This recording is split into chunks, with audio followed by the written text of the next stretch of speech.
ഈശോമിശിഹായ്ക്ക് സ്തുതിയായിരിക്കട്ടെ. അപ്പസ്തോല പ്രവൃത്തി വായിച്ച് അപ്പസ്തോലന്മാരുടെ പ്രവൃത്തികളും ഇന്നത്തെ അപ്പസ്തോലന്മാരുടെയും നമ്മുടെയും പ്രവൃത്തികൾ വിശകലനം ചെയ്യുക എന്നൊരു സെഗ്മെൻറ്റിലൂടെയാണ് നമ്മൾ കടന്നു പോകുന്നത്. അപ്പസ്തോല പ്രവൃത്തിൻ്റെ 3-ാം അധ്യായം 43 മുതൽ 47 വരെ വാക്യങ്ങളാണ് നമ്മൾ ഇന്ന് വായിക്കുകയും ചിന്തിക്കുകയും ചെയ്യുന്ന വചനം. എല്ലാവരിലും ഭീതി ഉളവായി അപ്പസ്തോലന്മാർ വഴി പല അത്ഭുതങ്ങളും അടയാളങ്ങളും സംഭവിച്ചു കൊണ്ടിരുന്നു. ക്രിസ്തുവിൻ്റെ അപ്പസ്തോലനായ പത്രോസിലൂടെ ആദ്യത്തെ സുവിശേഷ പ്രസംഗം തുടങ്ങി അപ്പസ്തോലന്മാരിലൂടെ വലിയ അത്ഭുതങ്ങളും അടയാളങ്ങളും സംഭവിച്ചപ്പം ചുറ്റും കൂടിയിരുന്ന എല്ലാവരിലും ഒരു ഉൾഭീതി, ഒരു ഉൾഭയം ഉളവായി. ദൈവത്തെ ഭയപ്പെടേണ്ടതാണ്. ദൈവത്തെ ദൈവം എന്നെ നശിപ്പിക്കുമോ, തകർക്കുമോ, ഇല്ലാതാക്കുമോ, അങ്ങനെ ഭയപ്പെടേണ്ടതാണോ ഒരു ദൈവം? ഒരിക്കലുമല്ല. കാരണം നമ്മുടെ ദൈവം സ്നേഹമാണ് എന്ന് വ്യക്തമായിട്ട് നമുക്ക് തിരിച്ചറിയാം. പക്ഷേ ഇവിടെ പറയുകയാണ്, അപ്പസ്തോലന്മാരിലൂടെ വൻ അത്ഭുതങ്ങളും അടയാളങ്ങളും പ്രവർത്തിക്കുകയും ദൈവം അവരിലൂടെ അവരുടെ പ്രഘോഷണങ്ങളിലൂടെ ശക്തമായി മുന്നോട്ട് പോവുകയും ചെയ്തു. ഇപ്പോൾ ജനം അത്ഭുതവും ഭീതിയും ഉളവാക്കി. അവർക്ക് വലിയ ഭയമുണ്ടായി. കാരണം ഒരിക്കൽ തള്ളിക്കളഞ്ഞ, അവനെ ക്രൂശിക്കുക എന്ന് വിളിച്ചു പറഞ്ഞ, യേശുവിൻ്റെ അനുഗ്രഹം സ്വീകരിക്കുകയും എന്നാൽ യേശുവിനെ ക്രൂശിക്കുക എന്ന് പറഞ്ഞ് വിട്ടുകൊടുക്കുകയും ചെയ്ത ജനത്തിന് ഉള്ളിലൊരു ഭയമുണ്ടായി. കാരണം അവൻ ജീവിച്ചിരിക്കുമ്പോൾ അനേക അത്ഭുതങ്ങൾ ചെയ്തു, ലാസറിനെ ഉയർപ്പിക്കുക വരെ ചെയ്തു. അത്രത്തോളം അത്ഭുതം ചെയ്തിട്ടും മിശിഹായാണെന്ന് അവർ വിശ്വസിക്കുകയും ചിന്തിക്കുകയും എല്ലാം ചെയ്തിട്ടും അവസാനം അവർക്ക് വീഴ്ച പറ്റി. അധികാരികളുടെ പ്രലോഭനം നിമിത്തം അവർക്ക് വീഴ്ച പറ്റി, അവർ വീണുപോയി. ദൈവത്തെ അവർ തള്ളിക്കളഞ്ഞു. ഇതാ ദൈവിക പ്രവൃത്തികൾ വീണ്ടും വെറും സാധാരണക്കാരായ മീൻപിടുത്തക്കാരനായ പത്രോസിലൂടെ, യാക്കോബിലൂടെ, യോഹന്നാനിലൂടെയൊക്കെ ദൈവം പ്രവർത്തിക്കുന്നത് കണ്ടപ്പോൾ, വൻ അത്ഭുതങ്ങൾ നടക്കുന്നത് കണ്ടപ്പോൾ, അതുവരെ ക്രിസ്തുവിലാണ് അത്ഭുതം നടന്നതെങ്കിൽ ഇതാ ഒന്നിൽ നിന്നും 12 പേരിലൂടെ ശക്തമായ അത്ഭുതങ്ങൾ, ക്രിസ്തീയ വിശ്വാസികളിലൂടെ ദൈവിക അനുഭവങ്ങൾ അവരിലേക്ക് കടന്നു വരാൻ തുടങ്ങിയപ്പം അവർക്ക് ആകെ അങ്കലാപ്പായി, ആകെ ഭയവിഹ്വലരായി. ഞങ്ങൾ ചെയ്തത് തെറ്റാണല്ലോ, ഞങ്ങൾ ചെയ്തു പോയത്, ഇത്രയും കാലം ഞങ്ങൾ ചെയ്തു പോയത് വൻ പരാജയമാണല്ലോ. പാരമ്പര്യത്തിൻ്റെ പേരിൽ, മോശയുടെ എന്ന് പറയപ്പെടുന്ന ഒരു പാരമ്പര്യത്തിൻ്റെ പേരിൽ അതിനിടയിൽ പലരായി കടന്നു വന്ന് പല തിന്മകൾ ഇതിൻ്റെ ഇടയിലേക്ക് ഇൻജക്റ്റ് ചെയ്ത് ഈ പുരോഹിതരിലൂടെ ദൈവം ആഗ്രഹിച്ച വഴികളിൽ നിന്നും ഞങ്ങളെ വഴിതിരിച്ച് പലവിധ വഴികളിലൂടെ ഞങ്ങളെ നടത്തി. ഞങ്ങൾക്ക് ആ വഴി തിരിച്ചറിയാൻ സാധിച്ചില്ല. എന്നാൽ ഞങ്ങളോട് കരുണ കാണിച്ച് ദൈവം താൻ ക്രിസ്തു അവനെ ഈ ഭൂമിയിലേക്ക് അയക്കുകയും ക്രിസ്തു ഞങ്ങൾക്ക് നേർവഴി കാണിച്ചു തരികയും ചെയ്തു. അവൻ അത്ഭുതങ്ങളും അടയാളങ്ങളും പ്രവർത്തിച്ചു. അതും വിശ്വസിക്കാതെ അവനെയും തള്ളി പറഞ്ഞല്ലോ. ഇതാ അവരുടെ ശിഷ്യന്മാരിലൂടെ വൻ അത്ഭുതങ്ങൾ നടക്കുന്നു. ഇത് ദൈവിക പ്രവൃത്തിയാണ്. ഈ ദൈവത്തിൻ്റെ പ്രവൃത്തിയെ അവർക്ക് മനസ്സിലാക്കി കഴിഞ്ഞപ്പോൾ അവരുടെ ഉള്ളിൽ കുത്തുകൊണ്ടു. അവർക്ക് ഭയമായി. കാരണം ദൈവത്തെ തള്ളിക്കളഞ്ഞു പാരമ്പര്യത്തിൻ്റെ പേരിൽ. അതായത് അന്ന് വരെ അവർ വിചാരിച്ചിരുന്നത് അബ്രാഹത്തിൻ്റെ, ഇസാക്കിൻ്റെ, യാക്കോബിൻ്റെ ദൈവം, മോശയുടെ ദൈവം, ദാവീദിൻ്റെ ദൈവം, ദാനിയേലിൻ്റെ ദൈവം, ഈ ദൈവം ഞങ്ങളുടെ ദൈവം, സർവശക്തനായ അതേ തരത്തിൽ തന്നെയാണ് ഞങ്ങൾ മുന്നോട്ട് പോകുന്നത്. ഞങ്ങളുടെ എല്ലാ ആചാരങ്ങളിലും അനുഷ്ഠാനങ്ങളിലും യാതൊരു തെറ്റുമില്ല. ഞങ്ങൾ ചെയ്തതെല്ലാം കൃത്യതയാണ്, ശരിയാണ്. ഞങ്ങൾ ചെയ്തത് മാത്രമാണ് ശരി. ഞങ്ങളാണ് യഥാർത്ഥ സഭ, ദൈവമക്കൾ എന്ന് ചിന്തിക്കുകയും ബാക്കി എല്ലാവരെയും ഫരിസേയ മനോഭാവത്തോടെ കണ്ടിരുന്ന ഫരിസേയരും നിയമജ്ഞരായിട്ടുള്ള ആളുകളും അല്ലെങ്കിൽ പുരോഹിതരായിട്ടുള്ള ആളുകളും അവർ പഠിപ്പിച്ച് അവരുടെ പ്രബോധനങ്ങളിൽ വഴിതെറ്റിയ പാവങ്ങളായ സാധാരണക്കാരനായ ജനങ്ങളും മാത്രമായിരുന്നു അവിടെ ഉണ്ടായിരുന്നത്. അവർക്ക് ഈ അത്ഭുതം കണ്ടപ്പോൾ അവർക്ക് വലിയ ഭയമായി. കാരണം ഞങ്ങൾ ജീവൻ്റെ നാഥനെ തള്ളിക്കളഞ്ഞല്ലോ എന്നൊരു ഭയം, ഒരു ഭീതി അവരിൽ ഉളവായി എന്നാണ് വചനം പറഞ്ഞിരിക്കുന്നത്. ഇവിടെ വചനം വ്യക്തമായിട്ട് പറയുകയാണ്, അപ്പസ്തോലന്മാർ വഴി പല അത്ഭുതങ്ങളും അടയാളങ്ങളും സംഭവിച്ചു കൊണ്ടിരുന്നു. എന്തിനാണ് ഈ അത്ഭുതങ്ങളും അടയാളങ്ങളും സംഭവിക്കുക? എന്താണ് ഈ അത്ഭുതങ്ങളുടെയും അടയാളങ്ങളുടെയും പ്രത്യേകത? ഇവിടെ കാണുന്നൊരു കാര്യമുണ്ട്. വിശ്വസിച്ചവരെല്ലാം ഒരുമിച്ചായിരുന്നു. അവരെല്ലാം പൊതുവായി കരുതി.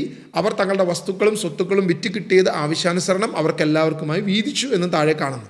പരിശുദ്ധാത്മാവിൻ്റെ ആഗമനം സഭയിലേക്ക് കടന്നു വന്നപ്പം, പരിശുദ്ധാത്മാവ് അപ്പസ്തോലന്മാരുടെ മേൽ കടന്നു വന്നപ്പം അവരിൽ വലിയ മാറ്റമുണ്ടായി.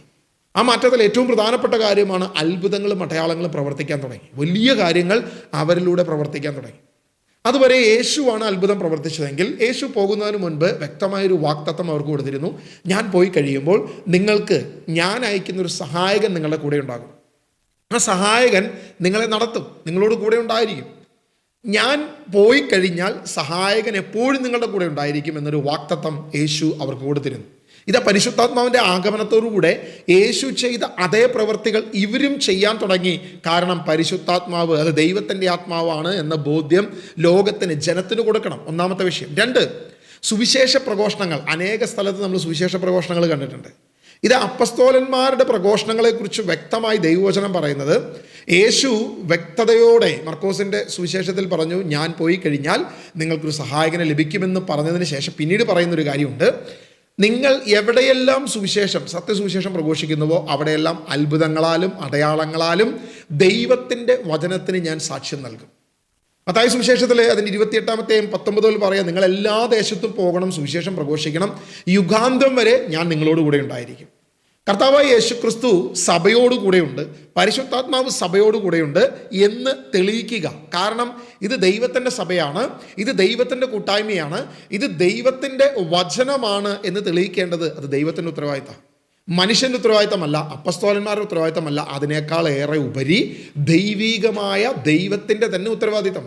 അത് ദൈവം പരിശുദ്ധാത്മാവിലൂടെ നടത്തുക, അത്ഭുതങ്ങൾ, അടയാളങ്ങൾ, വൻ പ്രവർത്തികളോടെ സംഭവിക്കുക. അപ്പോൾ ഈ അത്ഭുതങ്ങൾ അപ്പസ്തോലന്മാരിലൂടെ നടന്നതിൻ്റെ പ്രധാനപ്പെട്ട വിഷയം എന്ന് പറയുന്നത്, ദൈവത്തിൻ്റെ പരിശുദ്ധാത്മാവ് സഭയിലുണ്ട്, ആ പരിശുദ്ധാത്മാവാണ് സഭയെ നടത്തുന്നത് എന്ന് ലോകത്തിന് കാണിച്ചു കൊടുക്കേണ്ടത്. ഇവർ പറയുന്ന സുവിശേഷം അത് ദൈവത്തിൻ്റെ, അതിൻ്റെ കസ്റ്റോഡിയൻ പരിശുദ്ധാത്മാവാണ്, അതിൻ്റെ ഉത്തരവാദിത്തം ദൈവത്തിനാണ് എന്ന് ലോകത്തിന് കാണിച്ചു കൊടുക്കാൻ അത്ഭുതങ്ങളാലും അടയാളങ്ങളാലും അവൻ സാക്ഷ്യം നൽകും. ഇതാണ് ഏറ്റവും പ്രധാനപ്പെട്ട വിഷയം. അപ്പോൾ ഇങ്ങനെയാണ് അത്ഭുതങ്ങൾ സംഭവിച്ചത്. അപ്പോൾ ദൈവത്തിൻ്റെ സഭയിൽ എന്തൊക്കെയുണ്ട്? പരിശുദ്ധാത്മാവ് ഉണ്ടാകണം, ആ പരിശുദ്ധാത്മാവ് അത്ഭുതങ്ങൾ നടത്തണം, അടയാളങ്ങൾ സംഭവിപ്പിക്കണം. ഈ അത്ഭുതങ്ങളാലും അടയാളങ്ങളാലും സുവിശേഷ പ്രഘോഷണങ്ങൾ നടക്കുമ്പോൾ ആ സുവിശേഷ പ്രഘോഷണങ്ങളുടെ ഇടയിൽ അത്ഭുതം നടക്കണം. ഇവിടെ തന്നെ നമുക്കറിയാം, പത്രോസ് പറഞ്ഞ സുവിശേഷത്തിൻ്റെ ആദ്യത്തെ പ്രസംഗത്തിൻ്റെ കീഴെയാണ് പറഞ്ഞിരിക്കുന്നത്, അനേക അത്ഭുതങ്ങളും അടയാളങ്ങളും നടന്നു, അവർക്ക് ഭീതി ഉളവാക്കി. അടുത്ത അധ്യായത്തിലും ഇത് തന്നെ കാണുന്നുണ്ട്, സുവിശേഷ പ്രഘോഷണത്തിനിടയിൽ അത്ഭുതങ്ങൾ നടക്കുന്നു. 5-ാം അധ്യായത്തിലും കാണുന്നുണ്ട് ഇത് തന്നെ. അനേക സ്ഥലങ്ങളിൽ സുവിശേഷം എവിടെയൊക്കെ പ്രഘോഷിക്കപ്പെടുന്നുവോ അവിടെയെല്ലാം മരിച്ചവനെ ഉയർപ്പിക്കുന്ന പൗലോസിനെ വരെ നമ്മൾ വചനത്തിൽ കാണുകയാണ്. അപ്പോൾ അത് ചോദിക്കും, ഈ അത്ഭുതം ഈ പറഞ്ഞ സുവിശേഷകർക്ക് പോയിട്ട് RCCയിൽ ക്യാൻസർ സെൻ്ററിൽ പോയിട്ട് അവരുള്ള ക്യാൻസറുകൾ മാറ്റിക്കൂടെ? അല്ലെങ്കിൽ ഹോസ്പിറ്റലുകൾ നടത്തുന്നുള്ളൂ, അവിടെ പോയി മാറ്റിക്കൂടെ? ദൈവവചനം വ്യക്തമായിട്ട് നമുക്ക് നൽകുന്ന സാക്ഷ്യം ഇതാണ്, സുവിശേഷ പ്രഘോഷണത്തിൻ്റെ അടയാളമാണ്, അതിൻ്റെ കസ്റ്റോഡിയനാണ്, ദൈവത്തിൽ നിന്നാണ് എന്ന് തെളിയിക്കേണ്ടത് ദൈവത്തിൻ്റെ ഉത്തരവാദിത്തമാകിയാൽ അവിടെയാണ് അത്ഭുതങ്ങളും അടയാളങ്ങളും സംഭവിക്കുന്നത് എന്ന് വ്യക്തമായിട്ട് ഇവിടെ പറഞ്ഞു വയ്ക്കുകയാണ്. പ്രിയമുള്ളവരെ, അല്ലാതെ ക്യാൻസർ സെൻ്ററിൽ പോയി ഓടിച്ചെന്ന് ഏതെങ്കിലും ഒരു ക്യാൻസർ രോഗിയെ സുഖപ്പെടുത്തുന്നതല്ല. സുവിശേഷത്തിൻ്റെ ആ തെളിവിനെ അല്ലെങ്കിൽ പൂർണ്ണതയിലാണ് ഇവിടെ അത്ഭുതങ്ങളും അടയാളങ്ങളും സംഭവിക്കുന്നത് എന്ന് നമ്മൾ തിരിച്ചറിയണം. ഏറ്റവും വ്യക്തമായിട്ട് ഇവിടെ പറയുകയാണ്, ദൈവത്തിൻ്റെ സഭയിൽ പരിശുദ്ധാത്മാവുണ്ട്, ആ പരിശുദ്ധാത്മാവ് പ്രവർത്തിക്കുന്നവനാണ്, പ്രവർത്തി നിരതനാണ്, അത്ഭുതങ്ങളാലും അടയാളങ്ങളാലും ദൈവം പ്രവർത്തിക്കുന്നത് കാണിച്ചു കൊടുക്കുക. ഏത് സഭയിലാണ് പരിശുദ്ധാത്മാവുള്ളത്? ഇന്ന് നമുക്ക് കാണുന്ന ഭൗതികമായ അനേക സഭകളെന്ന് അല്ലെങ്കിൽ ഡിനോമിനേഷനുകളെന്ന് പൊതുവെ പറയപ്പെടുന്ന ഒത്തിരി സഭകൾ നമ്മുടെ താഴെയുണ്ട്. ഇതിലേതാണ് ദൈവത്തിൻ്റെ സഭ? ഏത് സഭയാണ് ദൈവം സ്ഥാപിച്ചത്? കത്തോലിക്ക സഭയാണോ? ഓർത്തഡോക്സ് സഭയാണോ? യാക്കോബായ സഭയാണോ? ഏത് സഭയാണ് ദൈവം സ്ഥാപിച്ചത്? ഈ ദൈവം സ്ഥാപിച്ച സഭയിൽ ഏത് സഭയിലാണ് ഈ പരിശുദ്ധാത്മാവ് ഇന്ന് നിലനിൽക്കുന്നത്? എന്താണ് സഭ? ഈ കാര്യത്തെക്കുറിച്ച് നമ്മൾ ചിന്തിക്കണം. ഇനി താഴോട്ടുള്ള വചനം കൂടി നമ്മൾ വായിച്ചിട്ട് നമ്മൾ അതിലേക്ക് കടന്നു പോവുക. വിശ്വസിച്ചവരെല്ലാം ഒരുമിച്ചായിരുന്നു, എല്ലാം അവർക്ക് പൊതുവായിരുന്നു, അവർ തങ്ങളുടെ വസ്തുവകകൾ സ്വത്തുക്കൾ വിറ്റ് കിട്ടിയത് ആവശ്യാനുസരണം എല്ലാവർക്കുമായി വീതിച്ചു. അവർ ഏകമനസ്സോടെ അനുദിനം വിശ്വസ്തയോടുകൂടെ ദേവാലയത്തിൽ ചെലവഴിക്കുകയും ഭവനം തോറും അപ്പം മുറിക്കുകയും ആനന്ദത്തോടുകൂടെ ഹൃദയലാളിത്യത്തോടുകൂടെ ഭക്ഷണത്തിൽ പങ്കുചേരുകയും ചെയ്തു. ഇവിടെ പറഞ്ഞിരിക്കുന്ന ഒരു കാര്യമുണ്ട്, അനുദിനം അവർ അപ്പം മുറിച്ചു. നമ്മളിന്നിപ്പം പലപ്പോഴും വിമർശിക്കുന്ന ഒരു കാര്യമുണ്ട്, ആഴ്ചയിലൊരിക്കൽ പോരെ, അല്ലെങ്കിൽ മാസത്തിലൊരിക്കൽ പോലെ, വർഷത്തിലൊരിക്കൽ പോരെ എന്നൊക്കെ ചോദിക്കുന്നുണ്ട്. ആദിമസഭ എന്ത് ചെയ്തു എന്നുള്ളത് പരിശോധിച്ച് നോക്കുക. അവർ അനുദിനം അപ്പം നുറുക്കി. കാരണം കർത്താവിൻ്റെ ഓർമ്മയെ ആചരിക്കാൻ പറഞ്ഞിരിക്കുന്ന ആ വിഷയം അവർക്ക് അനുദിനം ചെയ്യണമെന്ന് അവർക്ക് ആഗ്രഹമാണ്. കാരണം ഒരു ദിവസം വന്നിട്ട് പോരാ, അല്ലെങ്കിൽ ആഴ്ചയിലൊരിക്കൽ എന്നുള്ളത് പോരാ. എന്നാൽ അവർക്ക് കൂടി വരാൻ സ്ഥലം ഉണ്ടായിരുന്നില്ല. അവർ വന്നത് ജെറുസലേം ദേവാലയത്തിൽ തന്നെയാണ് കൂടി വന്നിരുന്നത്. ജെറുസലേം ദേവാലയത്തിൽ ഒരിക്കലും അപ്പം നുറുക്കൽ ശുശ്രൂഷ അനുവദിക്കത്തില്ല. കാരണം അത് യഹൂദ പശ്ചാത്തലത്തിൽ ആചാരങ്ങളും അനുഷ്ഠാനങ്ങളും മാത്രം നടക്കുന്ന ഒരു സ്ഥലം. എന്നാൽ അവിടെ ചില മണ്ഡപങ്ങളുണ്ട്, സോളമൻ്റെ മണ്ഡപം എന്നൊക്കെ പറയുന്ന പല മണ്ഡപങ്ങളുണ്ട്, അല്ലെങ്കിൽ സ്ഥലങ്ങളുണ്ട്, കൂടി വരുന്ന സ്ഥലങ്ങളുണ്ട്. അവിടെ ഇവർ അനുദിനം ഒരുമിച്ച് കൂടിയിരുന്നു. അനുദിനം ഒരുമിച്ച് കൂടി വചനം നുറുക്കിയിരുന്നു. പരസ്പരം അപ്പസ്തോലന്മാരുടെ പ്രബോധനങ്ങൾ, സുവിശേഷ പ്രഘോഷണങ്ങൾ, യേശു പഠിപ്പിക്കുകയും പ്രവർത്തിക്കുകയും പ്രബോധിപ്പിക്കുകയും ചെയ്ത കാര്യങ്ങളെക്കുറിച്ച് പരസ്പരം പങ്കുവെക്കുകയും ആത്മാവിൽ നിറഞ്ഞ് അതിനെക്കുറിച്ച് ബോധവാന്മാരാകുകയും ചെയ്തവരായിരുന്നു അവിടെ ഉണ്ടായിരുന്ന ആദിമസഭ എന്നാണ് ഇവിടെ വചനം പറയുന്നത്. അവർ ഏകമനസ്സോടെ അനുദിനം വിശ്വസ്തയോടെ ദേവാലയത്തിൽ ചെലവഴിക്കുകയും ഭവനം തോറും അപ്പം നുറുക്കുകയും ആനന്ദത്തോടും ഹൃദയലാളിത്യത്തോടും കൂടെ ഭക്ഷണത്തിൽ പങ്കുചേരുകയും. അപ്പോൾ അപ്പം നുറുക്കലും ഭക്ഷണവും രണ്ടായിട്ടാണ് പറഞ്ഞിരിക്കുന്നത്. അവരപ്പം നുറുക്കിയിരുന്നു, കാരണം കർത്താവിൻ്റെ ഓർമ്മ, കർത്തൃമേശ അല്ലെങ്കിൽ വിശുദ്ധ കുർബാന അവർ നടത്തിയിരുന്നു. അത് വളരെ വ്യക്തമായിട്ട് അവിടെ പറയുക. അനുദിനം, എല്ലാ ദിവസവും. ഇന്ന് കത്തോലിക്ക സഭയിൽ മാത്രമാണെന്ന് എനിക്ക് തോന്നുന്നു, ഒട്ടുമിക്ക മറ്റ് സഭകളിലും സൺഡേ മാത്രമാണ് ശുശ്രൂഷകൾ നടക്കുന്നത്. എന്നാൽ കത്തോലിക്ക സഭയിൽ അനുദിനം ഈ ശുശ്രൂഷ നടക്കുക. ഓരോ ദിവസവും ഓരോ ദേവാലയങ്ങളിലും കർത്തൃമേശ, കർത്താവിൻ്റെ ശുശ്രൂഷ, വിശുദ്ധ കുർബാന നടന്നു പോവുകയാണ്. ഒരു മാറ്റമില്ലാതെ അത് നടക്കുക. ഏറ്റവും ശ്രേഷ്ഠമായ ആ ഒരു ദൈവത്തിൻ്റെ ആ ഒരു സമർപ്പണം, കർത്താവ് പറഞ്ഞ അവൻ്റെ ആ ഒരു ഓർമ്മ നമ്മൾ ആചരിച്ചു കൊണ്ടിരിക്കുക. ഇനി അവിടെ പറയുകയാണ്, വിശ്വസിച്ചവരെല്ലാം ഒരുമിച്ചായിരുന്നു, അവർക്കെല്ലാം ഒരുമിച്ച്, ഒന്നും സെപ്പറേഷനില്ല, സ്വത്തുക്കൾ പോലും സെപ്പറേഷനില്ല. അവർ ഒരു മനസ്സോടെ ഒറ്റയ്ക്കായി. ഇതെന്തിനെ സൂചിപ്പിക്കുന്നു? യഥാർത്ഥത്തിൽ ഏദൻ തോട്ടത്തിലേക്ക് അവർ തിരിച്ചു ചെന്നതിനെ സൂചിപ്പിക്കുക. ഏദൻ തോട്ടത്തിൽ എൻ്റെ, നിൻ്റെ, മറ്റവൻ്റെ ഇങ്ങനൊരു ചിന്തയില്ല. ദൈവം തൻ്റെ മക്കൾക്ക്, ഇത് തന്നെ സ്വർഗത്തിലും ഇനി സംഭവിക്കാൻ പോകുന്ന കാര്യം ഇത് തന്നെയാണ്. ദൈവരാജ്യത്തിൽ, ക്രിസ്തുവിൻ്റെ രാജ്യത്തിൽ ഇത് തന്നെയായിരിക്കും. അവിടെ ഓരോരുത്തർക്കും തിരിഞ്ഞ് എന്നുള്ളൊരു രീതിയില്ല, പകരം ദൈവത്തിൻ്റെ എന്നുള്ളൊരു സംഭവം മാത്രമേ അവിടെ ഉള്ളൂ. അല്ലാതെ മറ്റൊരു കാര്യം നമുക്കവിടെ കാണാൻ പറ്റത്തില്ല. ദൈവത്തിൻ്റെ സഭയിൽ ഈ ഒരു കാര്യം മാത്രമേ ഉള്ളൂ, അവരെല്ലാം പൊതുവായി കരുതിയിരുന്നു.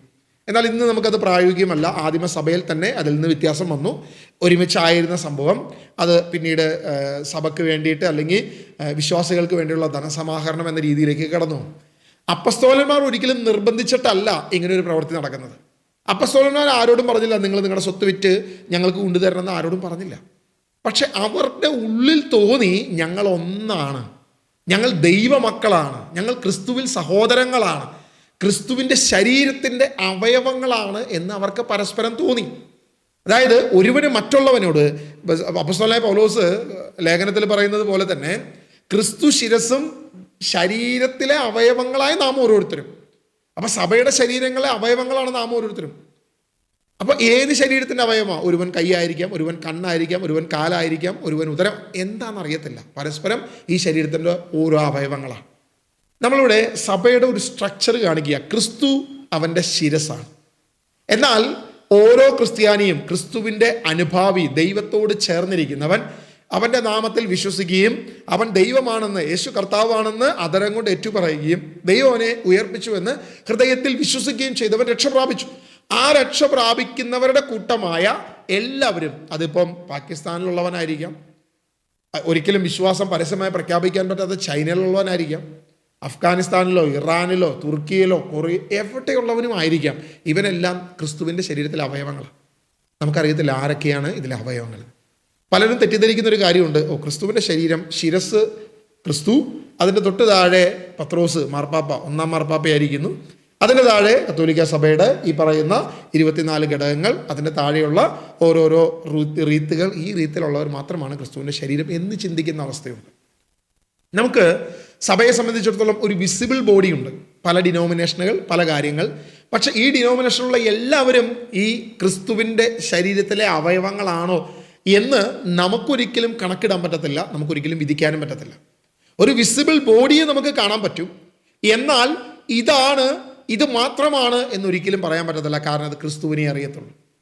പണ്ട് ഏലിയായോട് കർത്താവ് പറഞ്ഞതുപോലെ, ഏലിയ പറഞ്ഞു, കർത്താവെ ഞാൻ മാത്രമുള്ളൂ, വേറെ ആരുമില്ല, ഞാൻ മാത്രമുള്ളൂ, സകലരും നശിച്ചുപോയി, സകലരും തകർന്നുപോയി. കർത്താവ് പറയും, നോ ഏലിയ, നീ മാത്രമല്ല, ഞാൻ വിശുദ്ധിയോടെ കാത്തു സൂക്ഷിക്കുന്ന 7000 പേരെ ഞാൻ നീക്കി വെച്ചിട്ടുണ്ട്.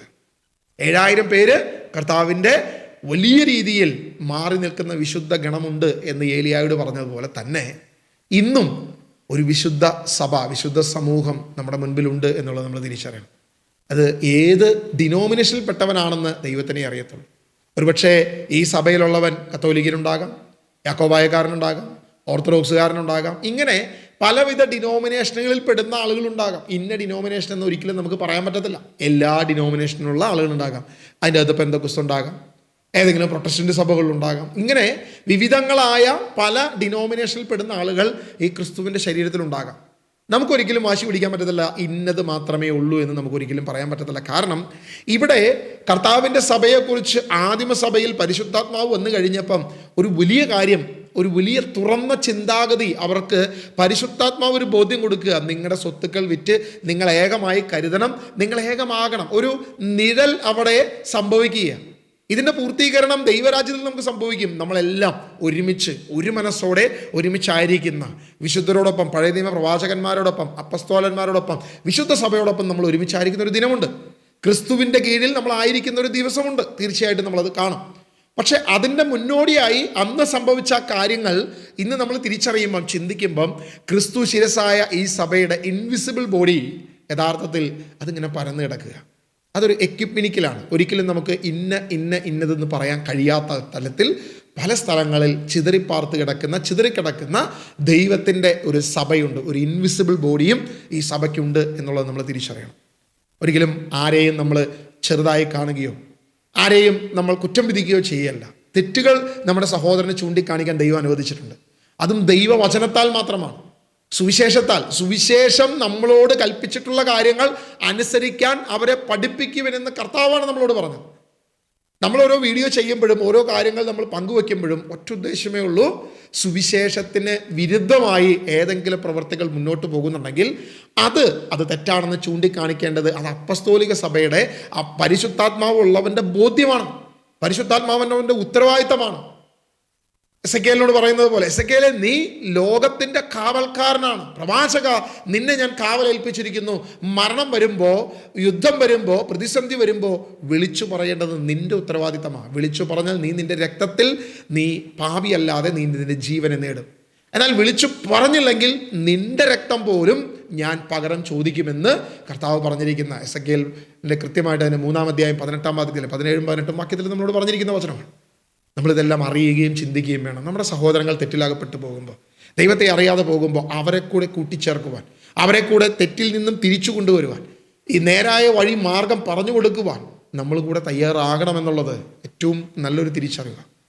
പ്രിയമുള്ളവരെ, മിക്കത്തും സംഭവിച്ച കാര്യം എന്നാ, ഒരുവൻ ദൈവവചനം കേട്ടു, വചനം വായിക്കാൻ തുടങ്ങി, ബൈബിൾ വായിക്കാൻ തുടങ്ങി. വായിച്ചപ്പോൾ പലതും അയ്യോ ഇത് ആദിമസഭയുടെ അപ്പസ്തോലന്മാർ അല്ലല്ലോ, പലതും അപ്പസ്തോലന്മാരുടെ പിൻവഴക്കമല്ലല്ലോ എന്ന് കണ്ടു കഴിഞ്ഞപ്പം ഇവർ പലതിനെയും തേടിപ്പോകാൻ നോക്കി. ഇതാണോ, ഇനി അപ്പുറത്ത് പ്രൊട്ടസ്റ്റന്റ് ഉണ്ട്, അതാണോ, അല്ല അപ്പുറത്ത് പെന്തക്കുസ്താണോ, അതുമല്ല ഇനി സ്വതന്ത്ര പെന്തക്കുസ്ത്. അപ്പം ഇങ്ങനെ പലതിലേക്ക് നമ്മൾ ചാടിപ്പോയി. പല ആളുകളുടെയും അവസ്ഥ ചാടി ചെന്ന് കഴിഞ്ഞപ്പം ഈ പൊതുവെ നമ്മൾ നാട്ടുകാർ പറയുന്ന പോലെ ഈ എരുതിയിൽ നിന്നും വറചട്ടിയിലേക്ക് ചാടിയ അവസ്ഥയാണ്. ഇവിടെ കുറേ തെറ്റുകളും കുറ്റങ്ങളും പ്രശ്നങ്ങളും കണ്ട് ഇവിടെ നിന്ന് അങ്ങോട്ട് ചാടി, അവിടെ ചെന്നപ്പോൾ അത് അതിലും വലിയ തെറ്റും കുറ്റമാണ്, അവിടെ ഇതിനേക്കാൾ വലിയ പ്രശ്നമാണ്. അപ്പോൾ അവിടെ നിന്ന് പിന്നെ അടുത്തോട്ട് ചാടി, അവിടെയും നിലനിൽപ്പില്ല. അതിൽ നിന്ന് അടുത്തോട്ട് ഇങ്ങനെ 5 പ്രാവശ്യം ചാടിയ ആളുകൾ എന്നെ വിളിച്ചിട്ടുണ്ട്. മോനെ, നീ കത്തോലിക്ക സഭയിൽ നിന്ന് ഒരിക്കലും നീ മാറരുത്, നീ സഭയിൽ തന്നെ നിൽക്കണം. കാരണം നമ്മുടെ ഭവനത്തിലെ നമ്മുടെ സഹോദരങ്ങൾക്കൊരു തെറ്റുപറ്റിയാൽ, കാരണം ഇവിടെ വചനം പറയുകയാണ്, അവർ ഏക മനസ്സോടെ അവരുടെ സകലതും വസ്തുക്കളും വകകളും സ്വത്തുക്കളും ഏകമായി കരുതി. ഇന്ന് ഈ സഭയിലുള്ള ഓരോ ആത്മാക്കളും എൻ്റെ സഹോദരങ്ങളാണെന്നൊരു ബോധ്യമുണ്ടെങ്കിൽ നമ്മൾ നമ്മുടെ ജീവൻ രക്ഷപ്പെടുത്താൻ ഓടിച്ചാടി അടുത്തേക്ക് ഇതല്ല ചെയ്യേണ്ടത്. നമ്മുടെ ജീവൻ രക്ഷപ്പെടുന്നത് ഒരുവൻ ദൈവത്തെ അറിയുകയും ആത്മാവിലും സത്യത്തിലും ആരാധിക്കുകയും ദൈവത്തെ വർഷിപ്പ് ചെയ്യുകയും വേർപാടോടുകൂടി ജീവിക്കുകയും ചെയ്യുമ്പോഴാണ്. വേർപാടെന്ന് പറയുന്നത് സഹോദരങ്ങളിൽ നിന്ന് ഓടി ഒളിക്കുന്നതല്ല വേർപാടെന്ന് ഉദ്ദേശിക്കുന്നത് പലർക്കും ഈ ആന്തരികമായ വേർപാട് യാതൊരു വിധത്തിലുമില്ല, ബാഹ്യമായ വേർപാട് മാത്രമേ ജീവിതത്തിലുള്ളൂ. പണ്ട് പെന്തക്കോസ്തക്കാർ ചെയ്തുകൊണ്ടിരുന്ന പോലെ എല്ലാവരും ക്ലീൻ ഷേവ് ചെയ്യണം, ഇതാണ് ഒരു ബാഹ്യമായ വേർപാട്. നിങ്ങൾ പിന്നെന്ത് ചെയ്യണം, നിങ്ങൾ സ്വർണ്ണം ഒന്നും ഇടരുത്. ഇന്നിപ്പോൾ അടി നടന്നുകൊണ്ടിരിക്കുക പെന്തക്കോസ്തിൽ തന്നെ. കാരണം സ്വർണം വേണോ വേണ്ടയോ? ഒരു ടീമുകൾ പറയും സ്വർണം എന്നുള്ളത് അത് ബൈബിളിൻ്റെ ഉപദേശമല്ല, പുതിയ നിയമത്തിൽ അങ്ങനെ ഒരു ഉപദേശമില്ല, സ്വർണം ഉപയോഗിക്കുന്നതിൽ തെറ്റില്ല. അത് അന്ന് കാലത്ത് ഈ ചാന്നാർ മേഖലയിലുള്ള അല്ലെങ്കിൽ ചാന്നാർ കമ്മ്യൂണിറ്റിയിലുള്ള ആളുകൾ ഇതിലേക്ക് കടന്നു വന്നപ്പം അവർക്ക് സ്വർണ്ണമില്ലാത്തപ്പോൾ അവരോട് അന്നത്തെ പെന്തക്കോസ്ത് സഹോദരിമാർ അനുഭാവം പ്രാപിച്ചുകൊണ്ട് അവരുടെ സ്വർണ്ണം അവർ ഉപേക്ഷിച്ചു. അതിൻ്റെ കീഴ്വഴക്കമാണ് പിന്നീട് സ്വർണ്ണം ഉപേക്ഷിച്ചത്, അല്ലാതെ ബൈബിൾ ഉപദേശമല്ല. എന്നാൽ ഇപ്പോഴും ചില അമ്മച്ചിമാരും ചില പെന്തക്കോസ്ത് പാസ്റ്റേഴ്സും പഠിപ്പിക്കുന്നത് അങ്ങനെയല്ല, സ്വർണ്ണമിട്ടാൽ സ്വർഗത്തിൽ പോകത്തില്ല, സ്വർണ്ണമിട്ടാൽ നീ സ്വർഗത്തിൽ കയറത്തില്ല എന്നുള്ളതാണ് ഇന്നും പഠിപ്പിച്ചുകൊണ്ടിരിക്കുന്ന ചില വിഷയം. ഇങ്ങനെ ബാഹ്യമായ വേർപാട്, യാതൊരു വിധത്തിലും ആന്തരികമായ ഒരു വേർപാടും ഇല്ല. പണ്ട് കാലത്ത് പറഞ്ഞുകൊണ്ടിരുന്നു സിനിമ, ടെലിവിഷൻ വിഡ്ഢിപ്പെട്ടി, പിശാചിൻ്റെ പെട്ടി, അയ്യോ അത് പാടില്ല. ഇന്ന് ഏറ്റവും കൂടുതൽ ഉപയോഗിക്കുന്നത് ആരാ? ഈ ടെലിവിഷൻസ്. നമ്മൾ ചിന്തിച്ചു നോക്കുക. ഏറ്റവും കൂടുതൽ ടെലിവിഷനിലൂടെ, അല്ലെങ്കിൽ അവർക്കൊരു ചാനലുകൾ വരെയുണ്ട് ടെലിവിഷനിൽ. ആദ്യം പറഞ്ഞു ടി വി ഉപയോഗിക്കരുത്, വിട്ടിപ്പോയി. പിന്നെ പറഞ്ഞു അത് ഉപയോഗിക്കാം, വാർത്തയൊക്കെ കേൾക്കാം, കുഴപ്പമില്ല. അയ്യോ നിങ്ങൾ കേബിൾ എടുക്കരുത്, കേബിൾ നെറ്റ്വർക്ക് എടുക്കരുത്. ആ കേബിൾ നെറ്റ്വർക്കിലാണ് പിന്നീട് പവർ വിഷൻ പോലെയുള്ള ചാനലുകൾ വന്നത്. അപ്പോൾ അതും കുഴപ്പമില്ല, നല്ല രീതിയിൽ ഉപയോഗിക്കുകയാണെങ്കിൽ അതും തെറ്റില്ല എന്നായി. സ്വർണം പാടില്ല, ഈ ടി വി പാടില്ല. അതിനുശേഷം പിന്നെ ആൻഡ്രോയിഡ് ഫോണും, അത് പിന്നെ പിശാചിൻ്റെ സ്വന്തം പെട്ടിയായിപ്പോയി. അതും കുറച്ച് കാലം കഴിഞ്ഞപ്പോൾ മാറി. അങ്ങനെയല്ല, വേണമെങ്കിൽ അത് ഉപയോഗിക്കാം. കാരണം ഇപ്പോൾ കൊറോണ വന്നു കഴിഞ്ഞപ്പോൾ മൊത്തം പ്രശ്നമായി. കാരണം സൂമില്ലാതെ മുന്നോട്ട് പോകാൻ പറ്റാതെ, അല്ലെങ്കിൽ യൂട്യൂബ് ഇല്ലാതെ മുന്നോട്ട് പോകാൻ പറ്റാതെ, സോഷ്യൽ മീഡിയ ഇല്ലാതെ മുന്നോട്ട് പോകാൻ പറ്റാത്തൊരവസ്ഥയിലേക്ക് കൊറോണ, സ്വർഗത്തിലെ ദൈവം ഒരു വലിയ പ്രവൃത്തി ചെയ്ത് കഴിഞ്ഞപ്പം അതും മാറ്റം വന്നു. അപ്പോൾ അതും മാറി. എല്ലാവരും പലവിധ സോഷ്യൽ മീഡിയകൾ ഉപയോഗിക്കാൻ തുടങ്ങി. ആൻഡ്രോയിഡ് ഫോണുകൾ, അതുവരെ കീപാഡ് ഫോണുകളായിരുന്നു. അപ്പോൾ കാലത്തിനനുസരിച്ച് ഇവരിങ്ങനെ മാറി. എന്നാൽ ഇപ്പോഴും മാറാത്ത ഒത്തിരി പേരുണ്ട് കേട്ടോ. ഇങ്ങനെ ബാഹ്യമായ വേർപാടുകൾക്ക് മാത്രം പ്രാധാന്യം കൊടുക്കുന്നു, എന്നാൽ ആന്തരികമായ ഒരു വേർപാട് പലരിലും കാണുന്നില്ല എന്നുള്ളതാണ്. ഇങ്ങനെ ബാഹ്യമായ വേർപാടിന് വേണ്ടി അവരാദ്യം ചെയ്യുന്ന പ്രവൃത്തി, നിങ്ങൾ വേർപെട്ട് പോരുവിൻ, വേർപെട്ട് പോരും, വിട്ടുപോരുവിൻ, വിട്ടുപോരുവിൻ. എനിക്കൊരു 1000 കോളെങ്കിലും വന്നിട്ടുണ്ട്. എൻ്റെ പൊന്നു മോനെ, നീ എന്തിനാ കത്തോലിക്ക സഭയിൽ നിൽക്കുന്നത്? വിട്ടുപോര്, ബാ പോര്. ഞാൻ ചോദിച്ചു ഏതാ നല്ല സഭ ഉള്ളത്? നിങ്ങളൊന്ന് പറഞ്ഞതാ, ഏതാ നല്ല കമ്മ്യൂണിറ്റി? ഒരു തെറ്റുമില്ലാതെ വിശുദ്ധമായി നിൽക്കുന്ന, ഒരു ആരോപണവും ഇല്ലാതെ ഏറ്റവും പ്യുവറായിട്ട് നിൽക്കുന്ന ഒന്നുണ്ടെങ്കിൽ അതെനിക്കത് കാണിച്ചാൽ ഞാൻ വരാമെന്ന് പറഞ്ഞു. ഇന്ന് വരെ ഒരുത്തിനും എന്നെ കാണിച്ചു തന്നിട്ടില്ല, ഒരെണ്ണം. അല്ല, അത് ചിലതിലൊക്കെ പ്രശ്നങ്ങളുണ്ടാവും, തെറ്റുകളുണ്ടാവും. എന്നാലും അവരിൽ നിന്ന് വിട്ടുപോരാനാണ് ദൈവം പറഞ്ഞിരിക്കുന്നത്. ഇതാണ് ഇവരുടെ പ്രധാനപ്പെട്ട വാദം. എന്നാൽ കർത്താവ് പറഞ്ഞിരിക്കുന്നത് ആന്തരികമായ വേർപാടാണ്. ആ വേർപാട് നമ്മൾ എടുക്കുന്നെങ്കിൽ ക്രിസ്തുവിൻ്റെ മൂട് ചേർന്ന് വെക്കണം. യേശു എന്ന് പഠിപ്പിച്ച് 2 ഉടുപ്പുള്ളവൻ ഒന്നില്ലാത്തവനും കൊടുക്കട്ടെ. ഈ പറയുന്ന വിട്ടുപോയി എത്ര പേര് ചെയ്യുന്നുണ്ട്? 2 ഉടുപ്പുള്ളവൻ ഒന്നില്ലാത്തവൻ എത്ര പേർക്ക് കൊടുക്കുന്നുണ്ട്? അല്ല, കർത്താവ് പറഞ്ഞ ആ വേർപാടിൽ നിൽക്കുകയാണെങ്കിൽ ആ പ്രബോധനത്തിൻ്റെ അക്ഷരം പ്രതി പാലിക്കണമല്ലോ. നിന്റെ ശരീരത്തിലെ ഏതെങ്കിലും അവയവം നിനക്ക് പാപഹേതുവാണെങ്കിൽ അത് ചൂഴ്ന്നെടുത്ത് കളയുവിൻ. കാരണം അത് എഴുതിയിൽ ചെല്ലുന്നതിനേക്കാൾ നല്ലത് അതാണല്ലോ എന്ന് പറഞ്ഞു വെച്ചിട്ടുണ്ട്. അവിടെയും എന്താ നമ്മൾ ഉപയോഗിക്കുന്നത്? ഒരു നമുക്കിഷ്ടമുള്ള രീതിയിൽ അതിനെ വ്യാഖ്യാനിച്ചു കൊണ്ടുപോകും. അപ്പോൾ വിട്ടുപോരുവൻ എന്ന് പറഞ്ഞാൽ എന്തിൽ നിന്നാണ് വിട്ടുപോരണ്ടേ? എന്താണ് നമ്മൾ മാറ്റം വരുത്തേണ്ടത്? യഥാർത്ഥത്തിൽ നമ്മളാണ് മാറേണ്ടത്. വിശ്വാസി അവൻ്റെ വിശ്വാസ തലത്തിൽ വലിയ മാറ്റം ഉണ്ടാകണം. അങ്ങനെ മാറ്റമില്ലാതെ എന്ത് ചെയ്തിട്ടും യാതൊരുവിധ കാര്യമില്ല. ഞാനിപ്പോൾ കത്തോലിക്ക സഭയിൽ നിൽക്കുന്നു, ശരി തന്നെയാണ്, ഞാനൊരു മാറ്റവും ഇല്ല. കത്തോലിക്ക സഭയുടെ പ്രബോധനങ്ങളിൽ പലതിലും തെറ്റില്ല എന്ന ബോധ്യം എനിക്കുണ്ട്. എന്നാൽ പലതും തെറ്റാണെന്നൊരു ബോധ്യമുണ്ട്. തെറ്റിനെ തെറ്റാണെന്ന് വിളിച്ചു പറയുകയും ചൂണ്ടിക്കാണിക്കുകയും മറ്റുള്ളവരെ പഠിപ്പിക്കാൻ ശ്രമിക്കുകയും ചെയ്യുന്നൊരു വ്യക്തിയാണ് ഞാൻ. ആ തെറ്റുകളെ തെറ്റായി തന്നെ അംഗീകരിക്കുമ്പം അതിൽ കാലാകാലങ്ങളിൽ കടന്നു വന്ന, അതായത് പാരമ്പര്യത്തിൻ്റെ പേരിൽ, അധികാരത്തിൻ്റെ പേരിൽ, പണത്തിൻ്റെ പേരിൽ, രാഷ്ട്രീയത്തിൻ്റെ പേരിൽ കടന്നു വന്ന പലവിധ തെറ്റുകൾ, പലവിധ കുറ്റങ്ങൾ, പലവിധ കുറവുകളെ അതേപോലെ തന്നെ അംഗീകരിക്കുകയും ആ കുറവുകളെ നികത്താൻ ആഗ്രഹിക്കുകയും ശ്രമിക്കുകയും ചെയ്യുകയാണ്. എൻ്റെ സ്വന്തം ഭവനം ഞാൻ പണിത, അല്ലെങ്കിൽ ഞാൻ ആഗ്രഹിച്ച എൻ്റെ സ്വന്തം ഭവനത്തിൽ ഞാനൊരു ടൂർ പോയി തിരിച്ചു വരിക, ഒരു 3 ദിവസത്തെ ടൂർ പോയി ഞാൻ തിരിച്ചു വരിക. തിരിച്ചു വന്നു കഴിഞ്ഞപ്പം ഏതോ ക്ഷുദ്രജീവികൾ അത് വളരെ മോശമാക്കിയിട്ടു. അത് വളരെ മോശമാക്കിയിട്ടു എന്ന് പറഞ്ഞ് ഇനി ഞാൻ എൻ്റെ വീട്ടിൽ കയറുന്നില്ല, വീട് മോശമാണ്, അതുകൊണ്ട് ഞാൻ എന്ത് ചെയ്യുന്നു, ഞാൻ വീട്ടിൽ നിന്ന് ഇറങ്ങിപ്പോവാ, ഇനി എനിക്ക് എൻ്റെ വീട് വേണ്ട എന്ന് പറഞ്ഞുകൊണ്ട് ഇറങ്ങിപ്പോയാൽ തീരത്തില്ല. പകരം ബുദ്ധിയുള്ളവനാണെങ്കിൽ അവനൊരു നല്ല ഡീപ്പ് ക്ലീനറെ വിളിച്ചിട്ട് ആ ഭവനം ക്ലീൻ ചെയ്ത് അതേ ഭവനത്തിൽ തന്നെ കഴിയും. അല്ലാതെ കോടികൾ ചിലവാക്കി പുതിയൊരു ഭവനം പണിയല്ല വേണ്ടത്. ഇന്ന് നമ്മളായിരിക്കുന്ന സഭ ഏത് ഡിനോമിനേഷനാണോ, ഏത് കോൺഗ്രിഗേഷൻ, എവിടെയാണോ നീ ആയിരിക്കുന്ന കൂട്ടായ്മ, ആ കൂട്ടായ്മയിലെ സഹോദരങ്ങളെ നേടാൻ കഴിയണം. ആ കൂട്ടായ്മയിലെ സഹോദരങ്ങളെ കൂടി ക്രിസ്തുവിന് വേണ്ടി നേടാൻ കഴിയുമ്പോഴാണ് അവൻ യഥാർത്ഥമായ വേർപാടെടുക്കുന്നുള്ളൂ. ഓടി രക്ഷപ്പെടും. സ്വയം രക്ഷയ്ക്ക് വേണ്ടി, അവനവൻ്റെ ജീവൻ രക്ഷപ്പെടുത്താൻ വേണ്ടി ഓടി രക്ഷപ്പെടുന്നവൻ അവൻ പേടിച്ചോടുന്നവനാണ്. അവനൊരിക്കലും ദൈവത്തിൻ്റെ സന്നിധിയിൽ നിൽക്കാൻ യോഗ്യതയില്ലാത്തവനാണ്. അനേകം കത്തോലിക്കർ എന്നെ സഭയിൽ നിന്ന് പുറത്താക്കാൻ ശ്രമിക്കുന്നവരുണ്ട്. നീ എന്തിനാ ഇവിടെ നിൽക്കുന്നത്? നീ പോവും. ഞാനൊരു കാലത്തും പോകാൻ ഉദ്ദേശിക്കുന്നില്ല. നമ്മളിവിടെ തന്നെ ഉണ്ടാവും. ഇവിടെ നിന്ന് പോകാനല്ല ദൈവം എന്നെ വിളിച്ചത്, ദൈവം എന്നെ തെരഞ്ഞെടുത്തത് എന്ന നല്ല ബോധ്യം എനിക്കുണ്ട്.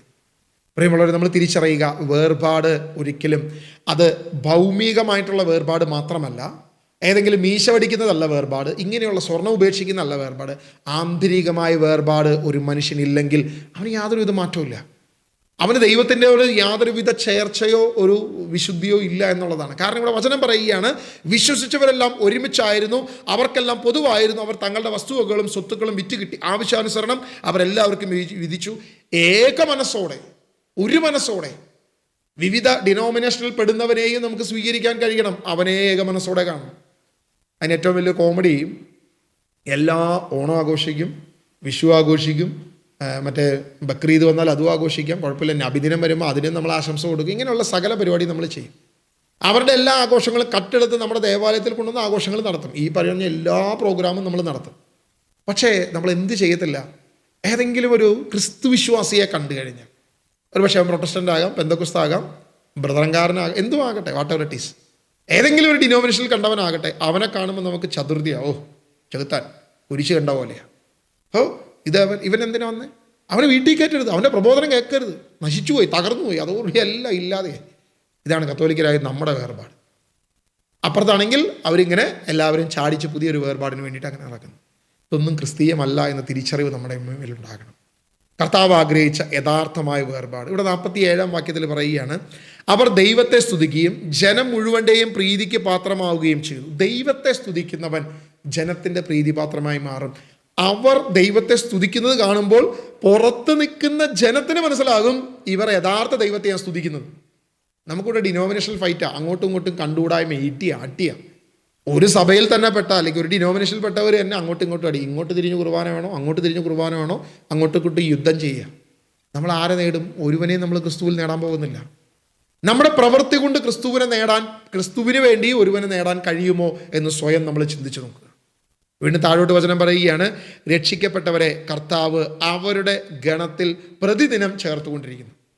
കൃത്യമായിട്ട് വചനം പറയാം, രക്ഷിക്കപ്പെട്ടവരെ അനുദിനം ഓരോ ദിവസവും സുവിശേഷത്തിലേക്ക് വന്ന് യേശു കർത്താവാണെന്ന് അതരം കൊണ്ട് ഏറ്റുപറഞ്ഞ് ദൈവം അവനെ ഉയർപ്പിച്ചു എന്ന് വിശ്വസിച്ച് അവൻ്റെ ദൈവത്വത്തെ അംഗീകരിച്ച് സ്വീകരിച്ച് അവനോട് ചേരുക, ക്രിസ്തുവിൻ്റെ സഭയോട് ചേരുക, ആ ഗണത്തോട് ചേരുക. ഏത് ഗണത്തോട് ചേരുന്നു? ജെറുസലേമിലുള്ള ഗണത്തോട്. ഏതൊക്കെ ഗണമുണ്ട്? നമ്മൾ ആദിമസഭയെക്കുറിച്ച് നമ്മളൊന്ന് പഠിക്കുകയാണെങ്കിൽ, വെറുതെ ഒരു പഠനം എടുക്കുകയാണെങ്കിൽ, ഏതാണ് യഥാർത്ഥ സഭ എന്ന് നമ്മൾ ചിന്തിക്കുകയാണെങ്കിൽ, ഇന്ന് നമുക്ക് അപ്പസ്തോലിക സഭ എന്ന, അല്ലെങ്കിൽ 1-ാം നൂറ്റാണ്ടിൽ തന്നെ വന്ന സഭ എന്ന് പറയുന്ന സഭകൾ ഏതൊക്കെയാണ് ഉള്ളതെന്ന് ചോദിച്ചാൽ, യഥാർത്ഥമായി ഓർത്തഡോക്സ് സഭ, അതായത് ഈ ഓർത്തഡോക്സിൽ തന്നെ നമ്മൾ ഇന്ന് ഈ കേരളത്തിൽ കാണുന്ന ഓർത്തഡോക്സ് സഭയല്ല, അല്ലെങ്കിൽ ഈ നമ്മുടെ ദേവലോകത്ത് കാണുന്ന ഒരു ഓർത്തഡോക്സ് സഭയാണെന്ന് നിങ്ങൾ തെറ്റിദ്ധരിക്കരുത്. ഓർത്തഡോക്സ് സഭ എന്ന് പറയുന്നത് ശരിക്കും പറഞ്ഞാൽ ഈസ്റ്റേൺ ഓർത്തഡോക്സും ഉണ്ട്, ഓറിയൻ്റൽ ഓർത്തഡോക്സും ഉണ്ട്. അതായത് പൗരസ്ത്യ ഓർത്തഡോക്സ് സഭ, ഗ്രീക്ക്, റഷ്യൻ, കോൺസ്റ്റാന്റിനോപ്പിൾ തുടങ്ങിയ സ്ഥലങ്ങളിലൊക്കെ ഉണ്ടായിരുന്ന ആദിമ സഭ AD 33 പെന്തക്കോസ്ത് നാളിൽ ജെറുസലേമിൽ ആരംഭിച്ച സഭയുടെ തുടർച്ചയാണെന്നാണ് പൊതുവെ കരുതപ്പെടുന്നത്. അതുപോലെ ഓറിയൻ്റൽ ഓർത്തഡോക്സ് സഭകൾ, ഈ സഭകൾ നമുക്കറിയാം, അത് കോപ്റ്റിക് ഓർത്തഡോക്സ് സഭ, അതുപോലെ ഈജിപ്ഷ്യൻ സഭ, ഇങ്ങനെയുള്ള സഭകൾ. മർക്കോസ് സ്ഥാപിച്ച ഈജിപ്തിലെ AD 42 സ്ഥാപിച്ച സഭയും ഇതിനോട് ചേർന്ന് നിൽക്കുന്ന സഭയാണെന്ന്, അതായത് കോപ്റ്റിക് ഓർത്തഡോക്സ് സഭ, അത് മർക്കോസിൻ്റെ നേതൃത്വത്തിലുള്ള ഈജിപ്ഷ്യൻ സഭയാണെന്നാണ് പൊതുവെ അറിയപ്പെടുന്നത്. ഇങ്ങനെ ഓറിയൻ്റൽ ഓർത്തഡോക്സും പൗരസ്ത്യ ഓർത്തഡോക്സും ഈസ്റ്റേൺ ഓർത്തഡോക്സും, ഇങ്ങനെ രണ്ട് പ്രധാനപ്പെട്ട ഓർത്തഡോക്സ് വിശ്വാസികളുണ്ട്. ഇത് ചെറിയതല്ല, വളരെ വലിയ സഭയാണ്. ഇനി സിറിയൻ ഓർത്തഡോക്സ് സഭയുണ്ട്, അന്ത്യോക്യയുമായിട്ട് ബന്ധപ്പെട്ട് കിടക്കുന്ന AD 37 പത്രോസിൻ്റെയും സഭ, പത്രോസിലേക്ക് സ്ഥാപിച്ചു എന്ന് പറയപ്പെടുന്ന അന്ത്യോക്യൻ സഭ, അല്ലെങ്കിൽ സിറിയൻ ഓർത്തഡോക്സ് സഭ എന്ന് പറയപ്പെടുന്ന സഭ.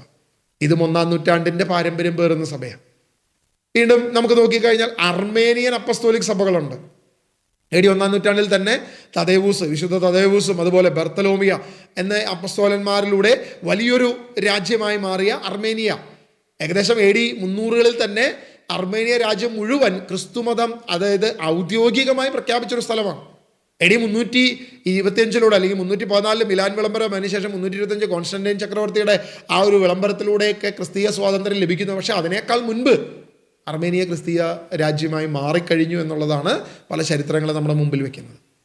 അപ്പം ഇങ്ങനെ പ്രധാനപ്പെട്ട ഈ പറയുന്ന ഓർത്തഡോക്സ് സഭകൾ തന്നെ, അതിൽ തന്നെ ഈസ്റ്റേൺ ഓർത്തഡോക്സ് ഉണ്ട്, അതുപോലെ ഓറിയൻ്റൽ ഓർത്തഡോക്സ് ഉണ്ട്, അതുപോലെ ഈ പറയുന്ന അർമേനിയൻ അപ്പസ്തോലിക് സഭകളും ഉണ്ട്.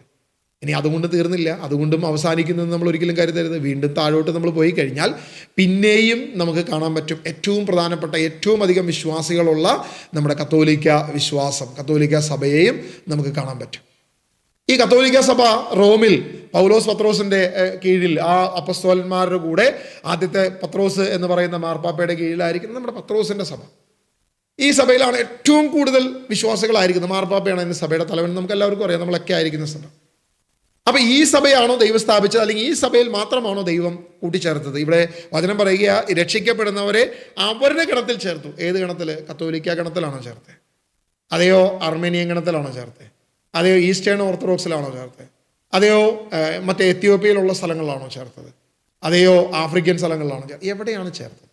ഇനി പൗരസ്ത്യൻ അസീറിയൻ സഭയുണ്ട്, വളരെ പ്രശസ്തമായ മെസപ്പൊട്ടോമിയ അവിടേക്ക് ഇരിക്കുന്ന ഇറാഖ്, സിറിയൻ പ്രദേശങ്ങളിലൊക്കെ കേന്ദ്രീകരിച്ചു പോകുന്ന തോമാസ് ലീഹ, അഥായി എന്നിവരിൽ അവരിലൂടെ മാനസാന്തരപ്പെട്ട് നമ്മുടെ കേരളത്തിൽ കാണുന്ന സഭയിലെ പോലെ തന്നെ ആദിമ സഭ, കേരളത്തിലെ ക്രിസ്തീയ സഭ, തോമാസ് ലീഹയുടെ സഭ പോലെ തന്നെ തോമസിൻ്റെ സുവിശേഷ പ്രഘോഷണങ്ങളിലൂടെ മെസപ്പൊട്ടോമിയയിലൂടെ, അതുപോലെ ഇറാഖ്, ഇന്നത്തെ ഇറാഖ്, സിറിയ ആ പ്രദേശങ്ങളിലൂടെ വലിയ രീതിയിൽ മാറ്റപ്പെട്ടൊരു സഭ, പൗരസ്ത്യൻ അസീറിയൻ സഭ. അപ്പം ഇവിടെയാണോ ദൈവം ചേർത്തത്? പ്രിയമുള്ളവർ, ഒരിക്കലും നമ്മൾ വിചാരിക്കുന്ന പോലെ ഒരു കത്തോലിക്ക സഭയിലോ ഒരു പൗരസ്ത്യ ഓർത്തഡോക്സ് സഭയിലോ അല്ലെങ്കിൽ ഈ പറയുന്ന ഈസ്റ്റേൺ ഓർത്തഡോക്സ് സഭയിലോ അല്ലെങ്കിൽ സിറിയൻ ഓർത്തഡോക്സ് സഭയിലോ കോപ്റ്റിക് സഭയിലോ ഓറിയന്റിലോ ഇങ്ങനെ ഒന്നിലും അല്ല ദൈവം ചേർത്തത്. ദൈവത്തിന് ഒരു ഇൻവിസിബിൾ ബോഡി, ക്രിസ്തു ശിരസ്സാകുന്ന ഒരു ഇൻവിസിബിൾ ബോഡിയുണ്ട്. അതിനോട് ചേർത്തു എന്നാണ് ഇവിടെ വചനം പറഞ്ഞിരിക്കുന്നത്. അതിൽ ചേരുവാൻ ഒരു ഒരുക്കമുള്ളവരായി ദൈവം നമ്മെ മാറ്റട്ടെ. അതാണ് ഏറ്റവും പ്രധാനപ്പെട്ടത്. നീ ഇന്ന് ഭൂമിയിലെ ഏതെങ്കിലുമൊക്കെ ഡിനോമിനേഷനിൽ നിനക്ക് ബാഡ്ജ് ഉണ്ടാവും, സകല കാര്യങ്ങളുണ്ടാവും, പക്ഷെ അതിലൊന്നും പ്രാധാന്യമില്ല. അതല്ല ദൈവം ആഗ്രഹിക്കുന്നത്, അതല്ല ദൈവം നമുക്ക് വേണ്ടി കരുതിയിരിക്കുന്നത്. ദൈവത്തിൻ്റെ സഭ, ക്രിസ്തു ശിരസ്സായിരിക്കുന്ന ദൈവസഭയിൽ നമ്മൾ അംഗമാണെങ്കിൽ അതാണ് ഏറ്റവും ശ്രേഷ്ഠം. അതിലാണ് നമ്മൾ അംഗമായിരിക്കേണ്ടത്. അല്ലാതെ ഇവിടെ ഏതെങ്കിലും ഒന്നിൽ നിന്നും ചാടി അടുത്തേക്ക്, അതിൽ നിന്നും ചാടി അടുത്തേക്ക്. സ്വർണം വേണ്ടെന്ന് പറയുമ്പോൾ അത് മാറ്റി ഇപ്പുറത്ത്, അല്ല ഞങ്ങൾക്ക് സ്വർണ്ണം ഉപയോഗിക്കണം അതുകൊണ്ട് പെന്തക്കോസ്ത് പറ്റത്തില്ല എന്ന് പറഞ്ഞ് പിന്നെയും ചാടി അപ്പുറത്തോട്ട്. ഇങ്ങനെ ചാടി പോകാനുള്ളതല്ല. അങ്ങനെ ദൈവം ഒരു ഉപദേശം പറഞ്ഞിട്ടില്ല.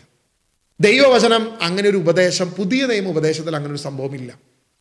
നിനക്ക് വേണ്ടത് ആത്മീയമായ വേർപാടും ആത്മാവിനും സത്യത്തിലും ദൈവത്തെ ആരാധിക്കുകയും യേശുവിനെ രക്ഷകനും നാഥനുമായി കരുതുകയും അവനെ വിശ്വസിച്ച് ഏറ്റുപറയുകയും നിന്റെ അതരം കൊണ്ട് സുവിശേഷം പ്രസംഗിക്കുകയും ദൈവം അവനെ ഉയർപ്പിച്ചുവെന്ന് വിശ്വസിക്കുകയും ചെയ്യുക, ദൈവത്തിൻ്റെ സുവിശേഷത്തിൻ്റെ മകനായി ജീവിക്കുക, വേർപെട്ട ജീവിതം നമ്മുടെ ജീവിതത്തിൽ ഉണ്ടാവുക. അതുണ്ടോ എന്ന് നമ്മൾ സ്വയം പരിശോധിക്കുകയും ദൈവത്തോട് കൂടുതൽ ചേർന്നിരിക്കുകയും ചെയ്യുകയാണ് ചെയ്യേണ്ടത്. ആ ഇൻവിസിബിൾ ബോഡിയിൽ, ക്രിസ്തു ശിരസ്സാകുന്ന സഭയിൽ ദൈവം നമ്മെ അംഗമാക്കട്ടെ. ദൈവം കൃപയാൽ നമ്മെ ഒരുക്കട്ടെ. അത് ഏറ്റവും അഭിമാനമായി നമ്മൾ കരുതട്ടെ. അല്ല ഞാൻ ഇന്ന പാരമ്പര്യ സഭയിൽ അംഗമാണ് എന്നുള്ളതല്ല നമ്മുടെ അഭിമാനം. ഞാൻ ആപ്പു ക്രീക്കു എന്താ പറയുക അതിപുരാതന ക്രിസ്തീയ കുടുംബത്തിൽപ്പെട്ടവനാണ് എന്ന് പറയുന്നതല്ല. അതല്ല അഭിമാനം. എൻ്റെ അഭിമാനം ക്രിസ്തു ശിരസ്സായ ദൈവസഭയുടെ അംഗമാണ് എന്ന് പറയുന്നതാണ് നമ്മുടെ അഭിമാനം. അങ്ങനെ നമ്മൾ പറയണമെങ്കിൽ അപ്പസ്തോലിക പിന്തുടർച്ച നമ്മളിൽ ഉണ്ടാകണം. പേഴ്സണലിൽ ഉണ്ടായിരിക്കണം. സഭ എന്ത് ചെയ്യുന്നു, ഡിനോമിനേഷൻ എന്ത് ചെയ്യുന്നു, വ്യക്തികൾ, സമൂഹങ്ങൾ, ചുറ്റുമുള്ളവർ എന്ത് ചെയ്യുന്നു എന്നുള്ളതല്ല, ഞാൻ ക്രിസ്തുവിൽ എങ്ങനെ വേർപെട്ട് ജീവിക്കുന്നു എന്നുള്ളത് നമ്മൾ ഒരുക്കത്തോടെ കരുതണം, മനസ്സിലാക്കണം, തിരിച്ചറിയണം. ഇതായിരിക്കണം നമ്മുടെ ലക്ഷ്യം. ഇതായിരിക്കണം ദൈവം നമുക്ക് വേണ്ടി ഒരുക്കുന്നതും. അതിലേക്കാണ് ദൈവം നമ്മെ വിളിച്ചിരിക്കുന്നതെന്ന ബോധ്യം നമ്മിലേക്ക് ദൈവം കൊണ്ടുവരട്ടെ. ദൈവം നമ്മെ ചേർത്ത് വയ്ക്കട്ടെ. പ്രിയമുള്ളവരെ, ഒരു ചെറിയ കാര്യം പറഞ്ഞ് അവസാനിപ്പിക്കുക. ഞാൻ പറഞ്ഞല്ലോ, ഞാൻ മാത്രമേ ഉള്ളൂ കർത്താവേ കത്തോലിക്ക സഭയിൽ വിശുദ്ധിയോടെ അല്ലെങ്കിൽ വിശ്വാസത്തോടെ വേർപാടോടെ ദൈവവചനം അനുസരിച്ച് ജീവിക്കുന്നവർ ഞാൻ മാത്രമേ ഉള്ളൂ എന്ന് ചിന്താഗതിയായിരുന്നു ഒരു കാലത്ത് എനിക്കുണ്ടായിരുന്നത്. പിന്നെ മനസ്സിലായി അങ്ങനെയല്ല, ദൈവം തിരഞ്ഞെടുത്ത കോടിക്കണക്കിന് ആളുകൾ ഈ ലോകത്ത് മുഴുവൻ ഉണ്ട് എന്നൊരു ചിന്ത എനിക്ക് തോന്നി. ഇത് തോന്നാൻ പ്രത്യേകിച്ചൊരു കാരണമുണ്ട്. വളരെ പ്രത്യേകിച്ച് ഈ കേരളത്തിൽ ഞാൻ ഇന്ന് ചിന്തിക്കുന്ന ഈ ചിന്താഗതി എനിക്ക് മാത്രമേ ഉള്ളൂ എന്ന് ചിന്തിച്ച ഒരു പൊട്ട ചിന്താഗതി ഉണ്ടായിരുന്ന ഒരു കാലഘട്ടം എനിക്കുണ്ടായിരുന്നു. എന്നാൽ പബ്ലിക്കായി നമ്മൾ യൂട്യൂബിലൂടെ വീഡിയോ ചെയ്യാൻ തുടങ്ങിയപ്പം എനിക്ക് തിരിച്ചറിവ് വന്നത് അനേകർ എന്നെ വിളിക്കാൻ തുടങ്ങി. അനേക ഇടവകളിലുള്ള ഒത്തിരി കത്തോലിക്കരായിട്ടുള്ള വിശ്വാസികൾ, അതിൽ പലരും സുവിശേഷ പ്രഘോഷകരാണ്, പലരും ദൈവ പൈതല അല്ലെങ്കിൽ അവരവരുടെ സമൂഹത്തിൽ ശുശ്രൂഷയിൽ നിൽക്കുന്ന ആളുകൾ വരെയുണ്ട്, ഒരുപാട് പേര്. ഇവരുടെയൊക്കെ മനോഭാവവും ഇതേ കാര്യം തന്നെയാണ്. ദൈവവചന ബോധ്യത്തിൽ അനേകർക്ക് ഈ സത്യബോധ്യമുണ്ട്. ഒത്തിരി ആളുകൾക്ക് ഈ ബോധ്യം അനേകർക്കുണ്ട്. അപ്പം എനിക്കൊരു കാര്യം മനസ്സിലായി. ഏലിയാട് പറഞ്ഞ പോലെ അനേകരെ ദൈവം മാറ്റി വെച്ചിട്ടുണ്ട്, ദൈവം ചേർത്ത് വെച്ചിട്ടുണ്ട്. പേഴ്സണലി അവരും ഇതേ വിശുദ്ധ ജീവിതം നയിക്കുന്നവരാ, പേഴ്സണലി ഇതേ സുവിശേഷം പ്രഘോഷിക്കുന്നവരാ. പക്ഷേ അവർക്ക് പരസ്യമായി പുറത്തു വരാൻ പലർക്കും കഴിയുന്നില്ല എന്നുള്ളത് മാത്രമാണ്. എന്നാൽ എൻ്റെ ഈ പുറത്തുവരവ് അവർക്കൊരു പ്രചോദനമാകട്ടെ എന്നാണ് ഞാൻ പ്രാർത്ഥിക്കുന്നത്. ഒരാളല്ല, ആയിരക്കണക്കിന് ആളുകളിലേക്ക്, ലക്ഷക്കണക്കിന് ശബ്ദത്തിലേക്ക് നമ്മുടെ ശബ്ദം മാറണം. സത്യസുവിശേഷത്തിലേക്ക്, അപ്പസ്തോലികമായ വിശ്വാസത്തിലേക്ക് നമ്മൾ തിരിച്ചു പോകണം. നമ്മുടെ ഭവനത്തിൽ പാരമ്പര്യമായി കാലാകാലങ്ങളായി ഏതെങ്കിലും ക്ഷുദ്രജീവികളിലൂടെ കടന്നു വന്ന തിന്മകളോ തെറ്റായ പ്രബോധനങ്ങളോ രീതികളോ ആചാരങ്ങളോ അനുഷ്ഠാനങ്ങളോ ഉണ്ടെങ്കിൽ അത് മാറ്റപ്പെടണം. സഭ വിശുദ്ധീകരിക്കപ്പെടണം.